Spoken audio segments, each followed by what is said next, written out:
അപ്പോൾ നമ്മുടെ ഫൗണ്ടറും വൈസ് പ്രസിഡൻ്റൊക്കെ ഉണ്ട്. ഫൗണ്ടറോട് ആദ്യം ചോദിക്കാം. തുടങ്ങി വെച്ച ആളോടല്ലേ സംസാരിക്കണ്ടല്ലേ? ഒരു സിനിമ നടനൊക്കെയാണ് കേട്ടോ. പണ്ട് ക്യാപ്റ്റൻ രാജുവിൻ്റെ കൂടെ ഒക്കെ സിനിമയിൽ അഭിനയിച്ച ആളാണ്. എന്താ എക്സിബിഷനെ കുറിച്ച് പറയുള്ളത്? നമുക്ക് വേണ്ടി നമ്മളുണ്ടാക്കുന്ന നമ്മളുടെ എക്സിബിഷൻ, ജനാധിപത്യ എക്സിബിഷൻ. അതെ അതെ അതെ, അതിൻ്റെതായിട്ടുള്ള എല്ലാ നിറവും പൗഡറും ഉണ്ട്. അപ്പം അതിന് കൂടുതൽ ഭംഗിയായിട്ട് നമുക്ക് സ്റ്റാളുകൾ അറേഞ്ച് ചെയ്യാനും പ്രോഡക്റ്റുകളൊക്കെ നല്ല വ്യത്യാസം തോന്നുന്നില്ല. ഡിഫറൻസ് ആണ്. നമ്മളെ മാനുഫാക്ചേഴ്സൊക്കെ ഒത്തിരി നന്നായിട്ടുണ്ട്. ആ നന്നായതിനൊരു കാരണം നമ്മുടെയൊക്കെ കൂട്ടായ്മയാണ്.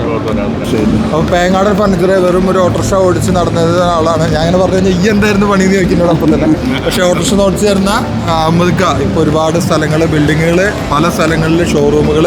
പേങ്ങാടൻ ഫർണിച്ചർ കുറ്റിക്കാട്ടൂരത്തെ ഏറ്റവും വലിയ ഷോറൂമാണ് പേങ്ങാടൻ ഫർണിച്ചർ. ആളുകൾ പറഞ്ഞു, ഞാൻ പറയുന്നില്ല. ഞാൻ പറയുന്നത് മാത്രമല്ല, ഒരുപാട് ആളുകൾക്ക് ജോലി കൊടുക്കാനും ഒരുപാട് ഈ കുറ്റിക്കാട്ടൂർ ഇത്രയും ഫേമസ് ആക്കിയത് പേങ്ങാടൻ ഫർണിച്ചറാണ്. എന്നും അവിടെ ഒരു തിരക്കുണ്ട് അല്ലേ? പക്ഷേ 4-5 സ്റ്റേറ്റിലേക്ക് സാധനം വിട്ടു. മൂപ്പര് അവിടെ നിന്നിട്ട് മറ്റേ അടക്കി പറക്കലും വാഴ വെട്ടിലേക്ക് രാവിലെ വാഴ വെട്ടിയില്ലെങ്കിൽ കൃഷിയാണ് മെയിനായിട്ട്. ഏറ്റവും എല്ലാവരും കൃഷിയിലേക്ക് ഇറങ്ങുന്നതാണ്. എന്തായാലും വളരെ സന്തോഷം പരിചയപ്പെടുത്തിയാലും.